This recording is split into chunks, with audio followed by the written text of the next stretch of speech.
Hello everyone. इस slide में हम बात करेंगे अरिस्टोटल का प्रॉपर्टी और इसकी ओनरशिप को लेकर के क्या विचार थे। किस तरीके से वो प्लेटो को क्रिटिसाइज करता है, किस प्रकार से प्रॉपर्टी को अख्तियार करना चाहिए और किस प्रकार से कितनी प्रॉपर्टी जो है वो काफ़ी है, और प्रॉपर्टी का ओनरशिप जो है वो किस प्रकार का होना चाहिए। तो सबसे पहले तो ये जो प्लेटो का communism of wives and property है उसको क्रिटिसाइज करता है। अरस्तु बोलता है कि dear is Plato but dearer still is truth, कि जो सच है उसको मैं बताऊंगा ही बताऊंगा। प्लेटो बहुत प्यारा है मुझे, मेरा गुरु है, पर ट्रूथ उससे भी बड़ा है। बहुत बहुत ही जो है ब्यूटीफुल सी बात इसने, बहुत ही कितनी कितनी प्यारी बात बोली है मतलब।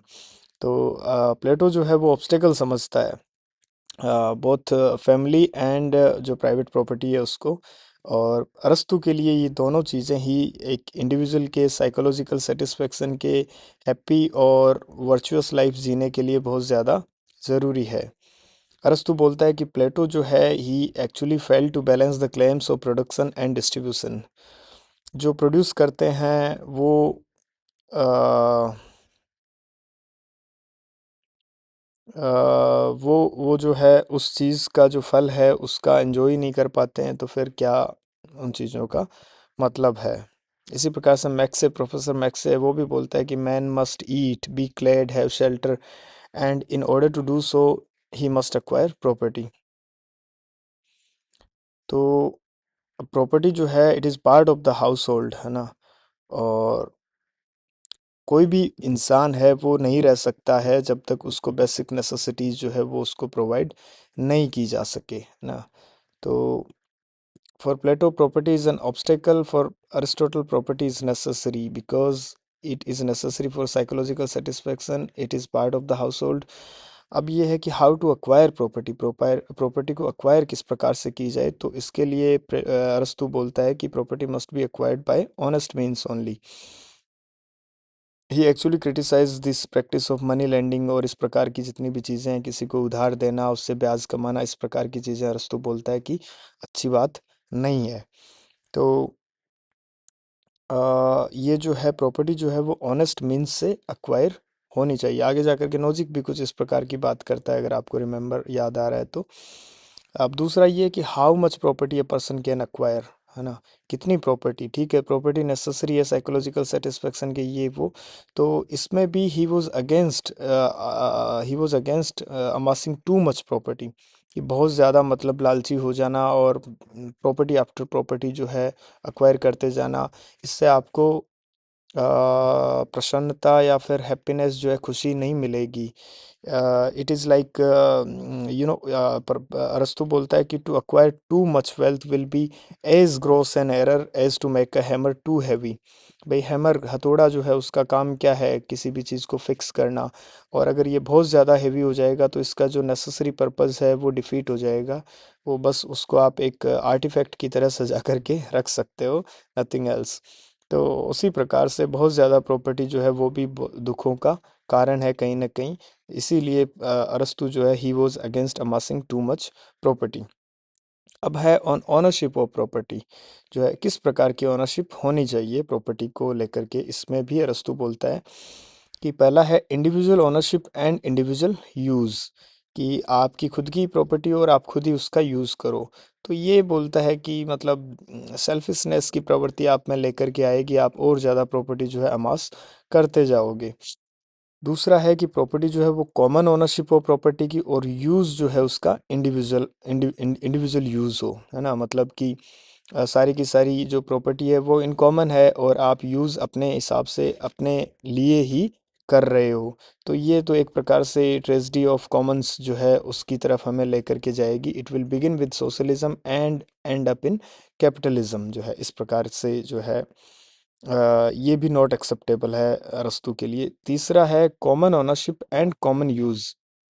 ये एक प्रकार से जो रशिया में भी हमने देखा कम्युनिस्ट टाइप ऑफ सिस्टम को जन्म देगा, ये भी इम्प्रैक्टिकेबल है। ऐसा नहीं हो सकता है, मतलब अल्टीमेटली जो है वो बहुत ज़्यादा जूते बनाने वाली सी बात हो जाएगी एक ही एक प्रकार की। और चौथा है individual ownership and common use. ये बहुत ही प्यारी चीज़ है, मतलब कि आप सोसाइटी को भी कंट्रीब्यूट करो। Why individual ownership? Because it is more productive, है ना। इंडिविजुअल ओनरशिप होगी तो आप और ज़्यादा प्रोड्यूस करने पर काम करोगे, एक प्रकार से आपके लिए सोर्स ऑफ मोटिवेशन का भी काम करेगा। आप बहुत कठिन परिश्रम करोगे, मेहनत करोगे, ठीक है। तो अ, अब दूसरा है कॉमन यूज़, कि भैया ठीक है, अगर आप इतना मेहनत कर रहे हो और सब कुछ कर रहे हो तो एक प्रकार से प्रॉपर्टी जो है आपके लिए सोर्स ऑफ चैरिटी, जनरसिटी, इस प्रकार का काम भी करना चाहिए, ठीक है। तो कॉमन यूज़ होगा तो बहुत ज़्यादा जेलसी और इस प्रकार से आप में डेवलप नहीं होगी। You will always try to keep moderate amount of wealth, है ना। तो ये तीन चार प्रकार की ओनरशिप की बात अरस्तू करता है। Individual ownership, individual use, common ownership, individual use, common ownership, common use and individual ownership, common use. ये जो लास्ट वाला है ये पॉसिबल है और अरस्तू के लिए एक्सेप्टेबल भी है। तो इसमें हमने देखा किस प्रकार से ऑनरशिप की और प्रॉपर्टी की नेसेसरी है। प्लेटो को क्रिटिसाइज करता है कितनी प्रॉपर्टी किस प्रकार से एक्वायर की जाए और क्या फॉर्मेट होना चाहिए प्रॉपर्टी की ओनरशिप का। प्रॉपर्टी की ओनरशिप को लेकर के इससे ज़्यादा अरस्तू से क्वेश्चंस बनने की संभावना बहुत ज़्यादा कम है। अभी हम अरस्तू का फैमिली को लेकर के क्या विचार था इस पर भी बात करेंगे, है ना। अरस्तू is the person who denied his master, है ना, ऑन सर्टेन रेस्पेक्ट्स। मतलब उसका रिगार्ड भी था प्लेटो का। बहुत ज़्यादा चीज़ें, मतलब questions he tried to answer was the questions he inherited from Plato and Socrates। पर उसमें बहुत ज़्यादा इम्प्रूव करता है, उसमें बहुत ज़्यादा सुधार करता है और यही करना चाहिए असल में इंसान को। हेलो एवरीवन, इस स्लाइड में हम बात करेंगे अरिस्टोटल का फैमिली को लेकर के क्या विचार होते हैं। इसमें भी as against Plato he was all for the private family system. Arastu Plato का आपने देखा है communism of wives and property, वो आपको पढ़ना पड़ेगा। अरस्तु के फैमिली को लेकर के क्या विचार थे उसके लिए, कि कॉन्टेक्स्ट क्या है, वो कहाँ से शुरुआत करता है, किस प्रकार से देखता है, किसको क्रिटिसाइज करता है, क्या अपनी थियरी देता है और क्यों देता है, बहुत सारी चीज़ें हैं। तो as against Plato he advocated private family system. Plato जो है वो ही रिगार्ड फिलियल जो फैमिली अफेक्शन है या फिर फिलियल अफेक्शन है contrary to the interest of the ideal state, कि भैया ये जेलसी को, लालच को और नेपोटिज्म को, इस प्रकार की बहुत सारी चीज़ों को जन्म देगा। तो he did away with the family as well as private property.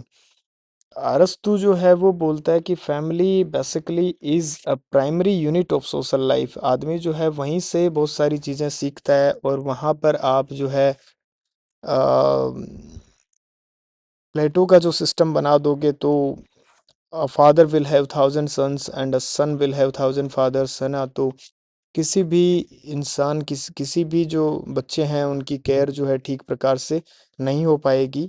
Also family is also a primary school of social virtue. आप बहुत सारी चीज़ें वहाँ से सीखते हो अगर सही तरीके में, सही मायने में आपको वो मॉरल वैल्यूज़ मिले तो ही tried to uphold this divide between public and private.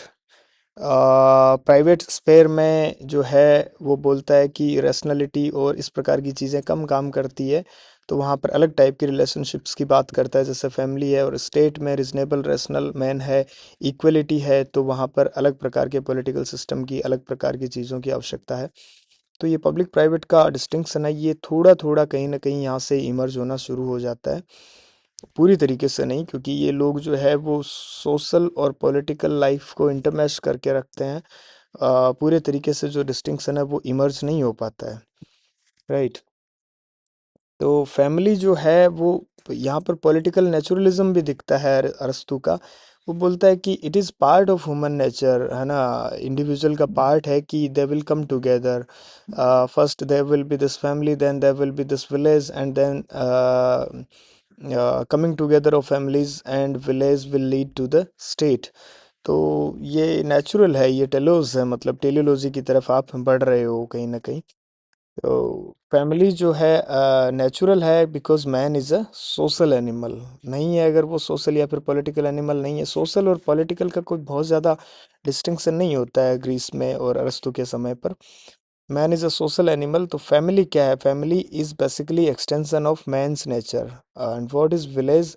Village is extension of family. And what is state? State is extension of villages, coming together of more and more villages will lead to towards the state। तो ये political naturalism जो है अरस्तु का यहाँ पर हमको देखने को मिलता है। इट इज नेचुरल बेसिकली, है ना, it is natural for a man to have a family.